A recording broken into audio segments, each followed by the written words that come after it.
Hey everybody, welcome to Industry News. I'm Thomas Weitzel. I'm Danny Sheehan. And we're gonna talk video game stuff. Well, I mean, I kind of am, but you more. Don't make it weird. You go first. Okay, cool. Bethesda recently announced on their website that they're changing their review policy to match what they did for Doom from here on out, which is they are going to give review copies of the game to reviewers only one day before the rest of us get it. Just one day before release. Now, to be fair, Doom was a huge critical and commercial success. Great game, I played it myself, played it a lot. But it still leaves this bad taste in your mouth whenever they decide they can't give a review game to people early. It gives this idea that they have no confidence in their own product, which is my opinion on the subject. I don't know how you feel about it, but like to me it just seems unnecessarily sketchy for a company that has such a great reputation right now. Yeah, it's weird because normally I would want to see just like review copies, like just put out early. That way we get like an idea for a game. Because I've kind of just stopped pre-ordering, and at that point I just want to know like, okay, is this game getting good reviews? Is it working? Because I don't want to like buy something day one and have it be broken. And a philosophy like this kind of prevents me from like wanting to do a day one purchase if I have been like looking forward to it. But I'm getting to the point now where I'm not buying games when they come out because of time and because of money. So, well, admittedly, with that, if that's the case, then this doesn't really affect that people like you. Affect me yeah, I was gonna much. say if you're in the non-pre-order crowd or like the non-day one purchase crowd, this doesn't really matter because those reviews will be ready for you by the time you decide to get the game. But for those of us who like to pick up games on the first day, or can pick up games on the first day, or want to pre-order them and find out if we need to cancel our pre-order, this just kind of adds this level of sketchiness to it. So for me, I'm still thinking, let the reviewers have the game like at least a week early so that the general public gets an idea of what people say about it. And even if it's just their opinion, we can still get valuable things like, does it glitch out whenever I try to start the game?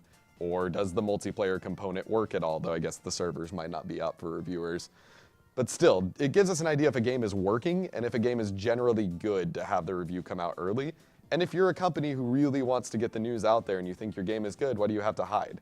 Yeah, plus not to mention it might be better to have professional reviewers kind of get their reviews out before you have a lot of amateur reviewers and amateur really terrible videos. But like YouTube's a good platform for just getting like information out and letting anybody kind of review a game, but like let's be honest, people don't really want to, or companies don't really want to get like terrible reviews from people small like us. Oh yeah.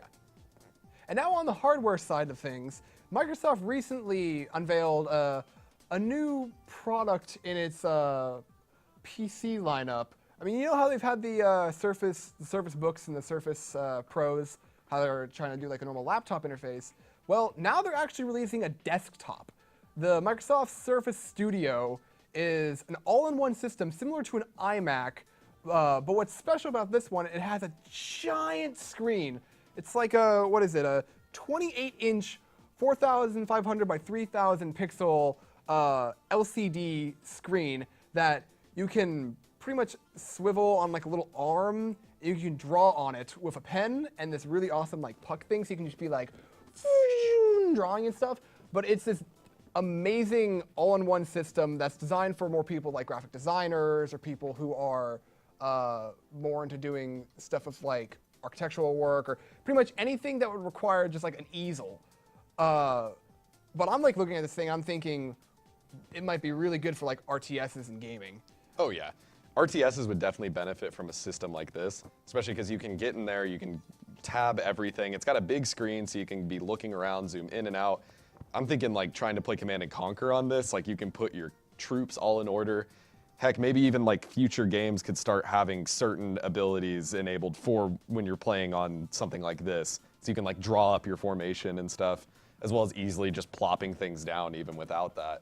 Plus, there could be some great game ideas just made using that technology. Like, keeping that in mind, the little puck thing could, I don't know, be like some kind of device in a game. Maybe it's some kind of futuristic hacking thing, which could be interesting. Like, there's a lot of potential in this for the gaming world if game developers want to start making it. It's not a PC designed for gaming. It definitely is not designed for gaming, but it could still run games, because I know there's a version that has like 32 gigabytes of RAM.